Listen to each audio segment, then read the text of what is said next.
Bonjour à tous, c'est ravi de vous retrouver pour ce nouveau JT Breton. Au sommaire de l'actualité régionale aujourd'hui, le repas de Noël a finalement eu lieu à Tréméven. Ce week-end, les 800 repas de l'école avaient été dérobés. La ligne ferroviaire Brest-Quimper est en travaux, explication dans ce journal, et plongée dans les coulisses de la série 100% bretonne Finarbed. Bonjour Benjamin. Bonjour Julie. Et vous revenez sur la visite de Jean-Yves Le Drian ce lundi en Bretagne. Oui, c'est ça, on va parler cybersécurité. On voit ça dans un instant. Bienvenue à tous dans cette édition du mardi 13 décembre 2016. Le repas de fin d'année à l'école de Tréméven, près de Quimperlé, a bien eu lieu ce mardi. Pourtant, l'heure n'était pas vraiment à la fête. Dans la nuit de vendredi à samedi, les 800 repas ont été dérobés. La municipalité s'est arrangée pour que les élèves puissent fêter Noël. Camille Pochet a assisté à ce petit miracle. Les élèves de maternelle et de primaire de Tréméven savourent avec délice leur repas de Noël. Le plat, c'est des frites avec du poulet, mais le dessert, une glace. Et t'es contente? Oui, nous on aime bien les glaces. Pourtant, un cambriolage a bien failli les priver de repas. Dans la nuit de ce vendredi à ce samedi, une effraction a lieu dans leur école. Les voleurs emportent les repas de la semaine prévus pour les enfants. Au total, entre 600 et 800 portions, soit 2500 €. Du matériel informatique et de l'électroménager manquent aussi lors de l'inventaire le dimanche soir. On ne peut pas continuer dans de telles situations. Donc demain, qu'est-ce qui va se passer? C'est qu'on va tout mettre en œuvre pour sécuriser nos lieux publics. Bon, c'est quand même quelque chose de fou. C'est qu'aujourd'hui, on sécurise tout. Donc je suis quand même écœuré de voir de telles situations se produire au sein des collectivités, d'une collectivité, quoi. Voilà. Il y a de quoi être écœuré et puis avoir un gros point d'interrogation sur le futur. La mairie a porté plainte et devrait avoir une évaluation du préjudice subi en fin de semaine. Un élan de solidarité a entouré la petite commune. Certains parents, eux, ont donné des chocolats aux enfants pour le repas de Noël. Vigilance, des grandes marées sont prévues dès ce mardi jusqu'à vendredi. Un coefficient de marée de 105 est prévu ce jeudi. Pour rappel, vérifiez toujours les horaires des marées, anticipez la remontée de la mer et n'oubliez pas de vous munir d'un moyen d'alerte. Les drames liés aux grandes marées sont fréquents. Mi-novembre, 2 personnes avaient perdu la vie dans le sud du Finistère. C'est l'un des grands chantiers ferroviaires de Bretagne. Après la ligne Guingamp-Paimpol, c'est au tour de l'axe Brest-Quimper de se refaire une beauté. Les travaux ont démarré ce lundi. Objectif de la SNCF, faire circuler plus de trains et plus vite. Frédéric Lorenzo. Depuis le 10 décembre, plus aucun train ne circule sur la voie entre Quimper et Landerneau. Les travaux de modernisation de cette ligne vont durer 1 an. Un vaste chantier qui va coûter près de 80 millions d'euros à la région, la SNCF, ainsi qu'au département du Finistère. On va renouveler 70 km de voies, donc rail, traverse et ballast. Nous allons aussi reprendre 8 ouvrages d'art, dont le tunnel de Nesvran. Nous allons refaire pas mal de kilomètres d'hydraulique pour renouveler le système. Nous allons aussi mettre une fibre optique pour améliorer tout ce qui est téléphonie au niveau des passages à niveau. Les travaux sur l'axe Brest-Quimper vont permettre de densifier le trafic. Le système de signalisation va être revu en totalité. Les trains pourront donc circuler de façon coordonnée sur cette voie unique. Il y aura aussi un gain de temps. Ça va nous permettre d'améliorer la desserte entre Brest et Quimper, mais aussi pour aller jusqu'à Nantes, donc faire une accessibilité du et en Finistère et revenir à des temps de parcours initiaux, c'est-à-dire 1h15 pour un train avec arrêt à toutes les gares entre Brest et Quimper. Jusqu'au 11 décembre 2017, les voyageurs du Brest-Quimper devront être patients. À Châteaulin, la gare n'est ouverte que 2 heures le matin. Et la borne d'achat des tickets n'est pas encore en service. Le ministre de la Défense, Jean-Yves Le Drian, était ce lundi en Bretagne pour y parler cybersécurité et cyberdéfense, des aspects de la guerre informatique. Et on fait le point avec Benjamin Bréant.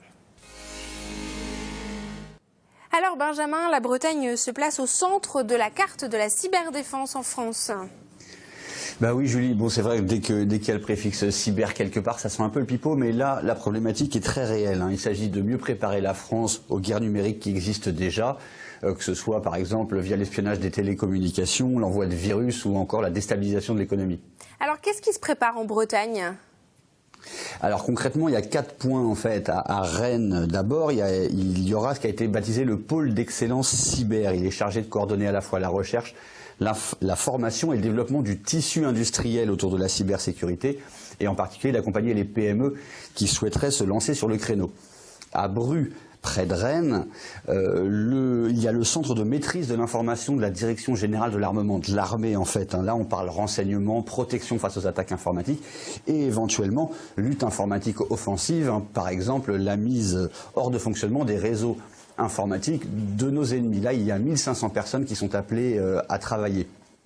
À Lannion, enfin, c'est une entreprise privée, Nokia, qui vient d'installer son centre mondial de recherche en cybersécurité, et une centaine d'ingénieurs devraient y être embauchés. Alors si on ajoute à ça une formation spécifique à la cybersécurité à l'Université de Bretagne Sud à Vannes, on peut dire qu'effectivement la Bretagne est bien placée.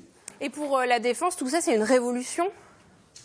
Ben oui, Jean-Yves Le Drian parlait hier d'une révolution du même ordre que celle de l'arrivée de l'aviation au début du XXe siècle. Et d'ailleurs, un commandement des opérations cyber va être créé en janvier.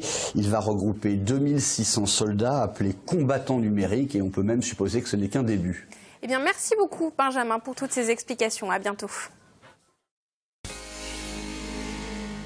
Début 2017, vous découvrirez la mini-série 100% bretonne Finarbed sur TBO et TB Sud. La série est actuellement en cours de finalisation dans les studios d'Isalé à Auray, et Clara Gestin a assisté à une séance de bruitage. Reportage.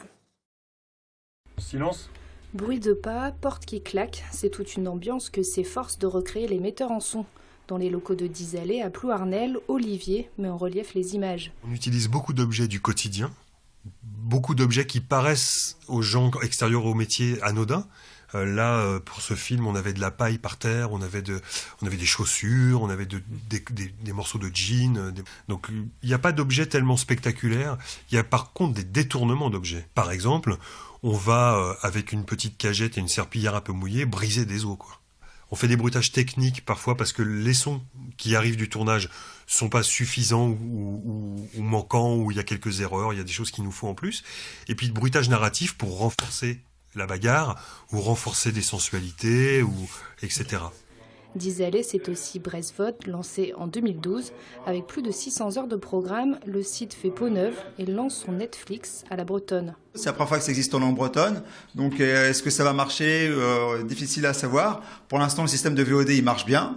Il marche même plutôt très bien par rapport à ce qu'on avait imaginé. On est sur une croissance assez régulière d'année en année. Le but, c'est de pouvoir proposer un service pour les personnes qui parlent breton. On est vraiment sur notre mission de service public langue bretonne, régionale. Donc on est plus sur un système pour l'instant qui est encore déficitaire. Et on espère bien sûr tendre au moins vers l'équilibre d'ici quelques mois, si on est optimiste. En tout, 150 titres sont disponibles sur Bresvod. 800 clients ont déjà été séduits par le système. La 9e édition du festival Fête du Bruit dans le Finistère promet déjà quelques belles notes de rock et de métal. 2 noms ont été dévoilés ce mardi. Le groupe californien des années 90, The Offspring, sera de la partie.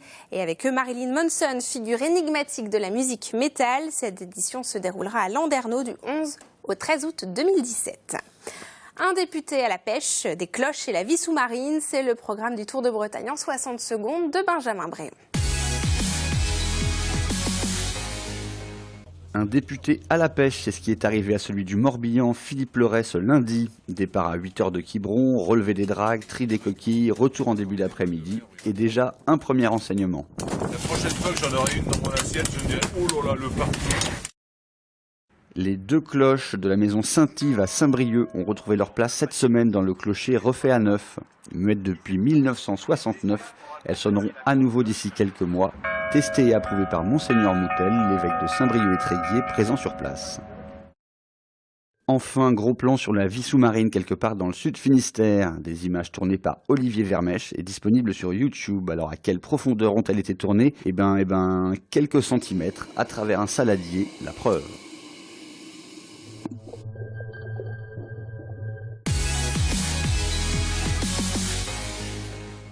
Et c'est ainsi qu'on referme cette édition. Merci de nous avoir suivis. On se retrouve demain, 19h30. D'ici là, les réseaux sociaux et notre site internet. Bonne soirée sur TBO et TB Sud.